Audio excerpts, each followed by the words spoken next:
Hello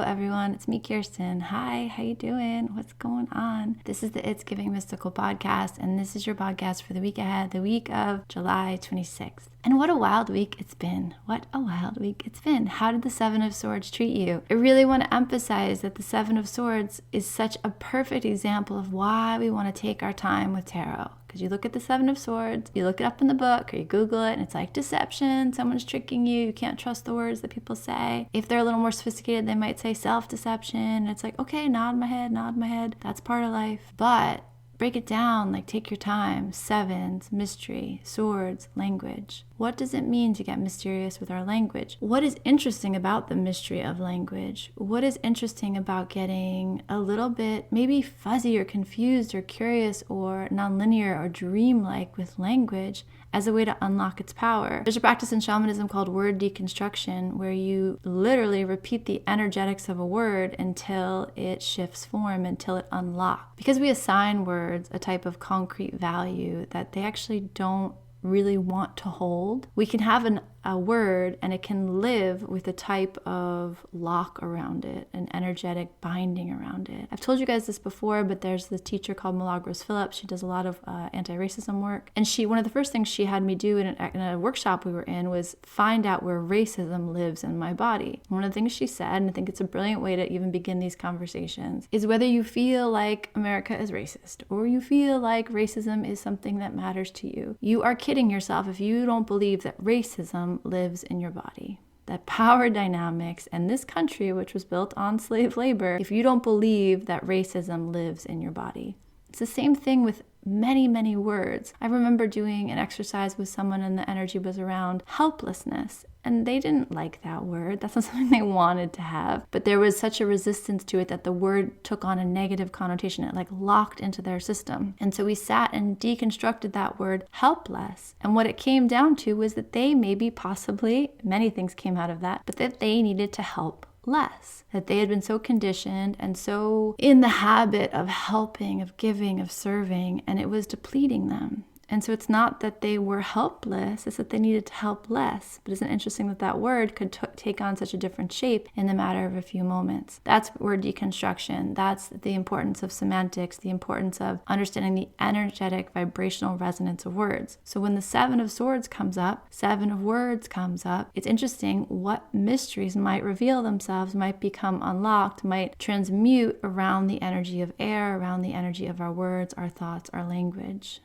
Words are so powerful, and they are such a medium. They are just a representation, and we believe that the words hold a weight, puts a primacy around our mental energy that maybe isn't appropriate. Maybe it asks too much. It asks too much of our air energy to find concrete resting places in words. And maybe what we actually need to do is soften our handle and get more creative, more playful with words as a way to respect and represent the air energy that they're actually taking cloud form around, if that makes sense. Interesting week, so much happened, and you can see how these courses, these lines, these thought patterns, these communications felt like this is the way it is, this is the way it will have to be. And then that shifted. There's a lot of Uranian energy around right now, which means that things will take the shape of the unexpected. And for those of us who are asking, so is it better now that we had the Capricorn full moon? You are stronger now for sure. You are more grounded in your body. You are more in your authority than you've been. It doesn't necessarily mean it's easier, but are you playing on a next level? Are you channeling larger amounts of energy?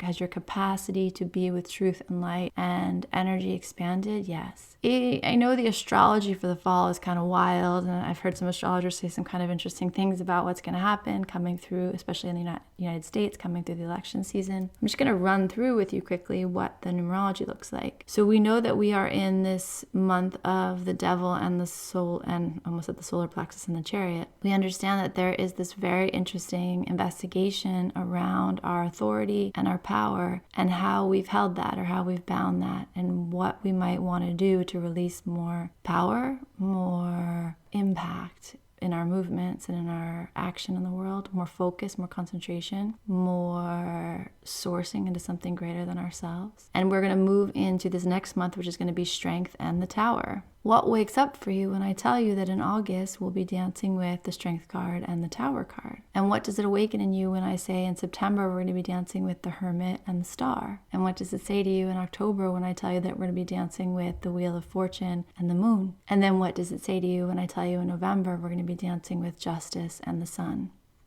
It's just an interesting trajectory. And no, it might not be easy, it might not be done, but is it right? And I was trying to explain to my son, he was asking me some questions about the election and what's happening and the way he hears people talking about it. And I really have to go back to that Martin Luther King quote that the arc of history is long and it bends towards justice. Like it bends towards justice. And that doesn't mean that we move in a linear way, and it doesn't mean that there's not this kind of constant stretching and contraction or expansion and contraction, and that movement in the moment might feel unstable. But I have to believe that it is reaching us towards justice, that it is arcing towards justice. Which brings me to the energy of the week ahead, which is the moon card. The moon card is not the card of straight lines. It's not the card of sunny days. It's not the card of clarity. The moon card comes in when something is getting processed on an unconscious level. And I'm telling you, these things all happen for a reason, but you don't have the Seven of Swords reminding us that it's not the card of deception as much as it's the card of mystery around language, mystery around words. It makes so much sense that would lead us into moon energy. It makes so much sense that something might get revealed or seen or shaken up that wants to continue to process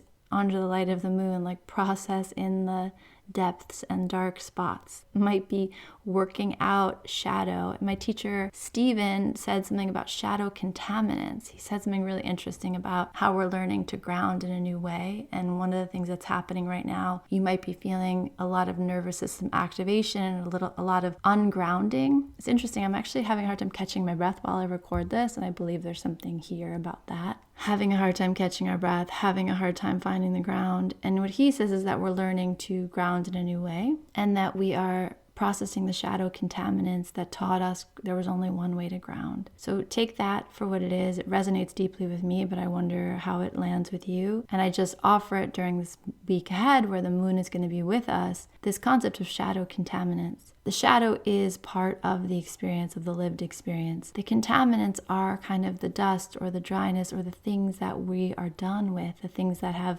been shaken out into the light, the things that we have taken back in terms of empowerment, but still are remaining in our field, like the last few sand crystals that need to get shaken out of your clothes after you visited the beach. The moon card always activates our dream space. It activates our creative spaces. It activates the unconscious. It activates any investigation into who you are and why you've come is so supported by the moon. I always say this, but I'll keep on saying it. I also think the moon energy is speaking directly to our relationship with our mother, our relationship with the divine mother, our relationship to mother archetypes in general. So the mother within you, the mother around you, and how that feels. What's that like? What shadow contaminants might be getting shaken up around this idea of the mother, around this idea of how you mother yourself, how you mother others, how you allow yourself to be mothered. Does that feel? It's interesting as I say that, I hear the word smother.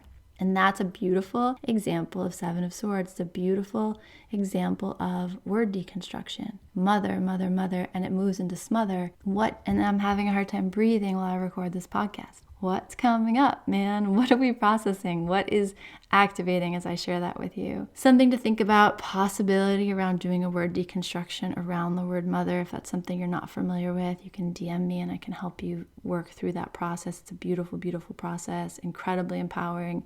One of those things that even if you only do it for 5 minutes, 2 minutes, even if you gesture towards it, I promise you there are results to be had. There's healing to be had. Mother energy is with us when the moon card shows up. Dream space is with us. My dreams have been so active. I don't know about you. And so thinking about what information, what stories, what is being processed in the dream space and what it wants to show you, what it wants to reveal to you. When the moon card is with us, things appear differently. It's not that we can't trust our vision, it's that we want to stay really curious about the way we're seeing things. Things can take on maybe more menacing energy than they deserve. They can also take on this feeling of fantasy. They can also take on fantastical representation of what's really there. So when the moon card's with us, there's just this kind of questioning around concrete energy and what is true and what is concrete and what is the material and what can I count on. And I'm telling you, there's definitely some energy here around mothering energy, and it feels less like a human, which is possible, and more like maybe the ways that I'm going to throw this out there, the ways that safety and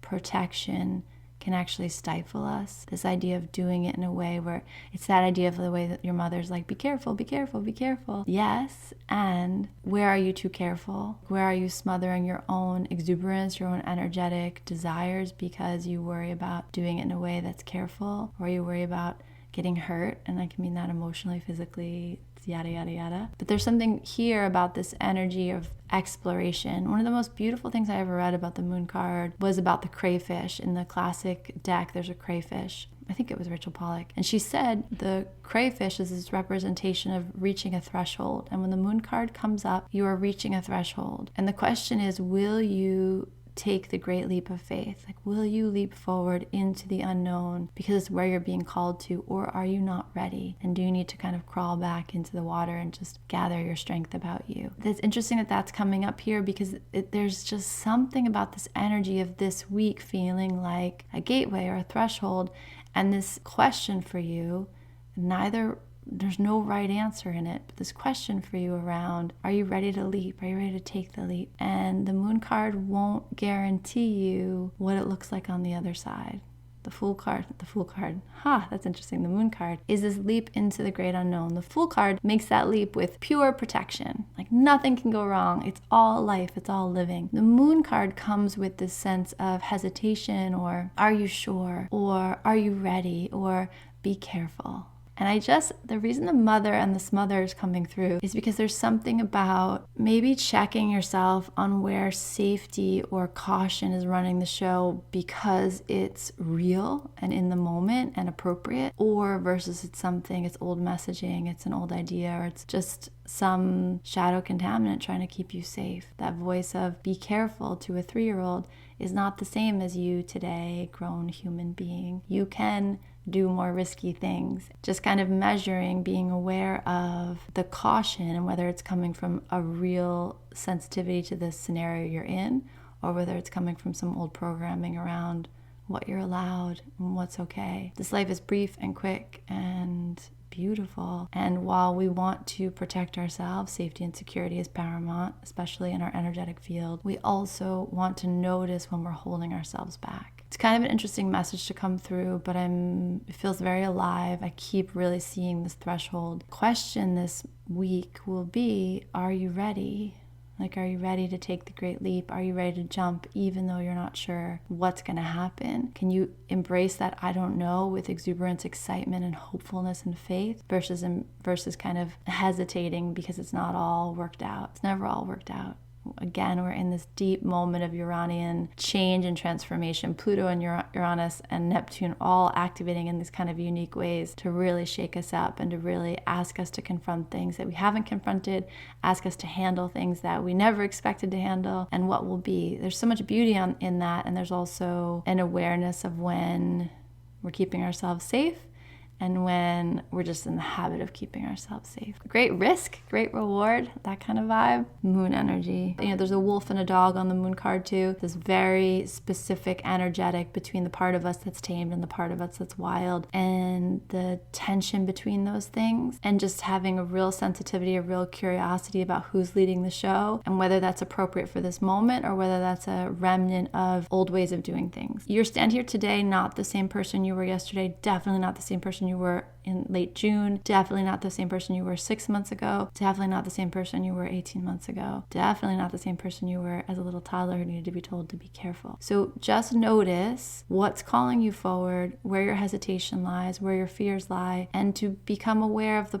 way that fear is healthy and right and appropriate for the moment, and when fear is actually holding you back. Interesting messaging from the moon card. Feel into this gateway, this threshold, this desire to leap versus to rest a little bit longer. Both are appropriate choices. Also feel into this wolf and this tamed puppy and how they are wrestling in your own body and in your own field. The idea of which wolf are you feeding? Who needs to be in charge in this scenario? The tame me or the wild me? Okay, I leave you with that. Happy end of July. Take best care of yourself. If nothing else, be alert and aware of dream spaces, of inspiration, of the way that, you know how like you see angel numbers or you think about something and then it shows up in your field. Notice the non-linear. Notice the way the dream realm is here in the present day with you. And feel free to follow those impulses this week. They might take you to places that you secretly really want to go and didn't even know it. All right, take care.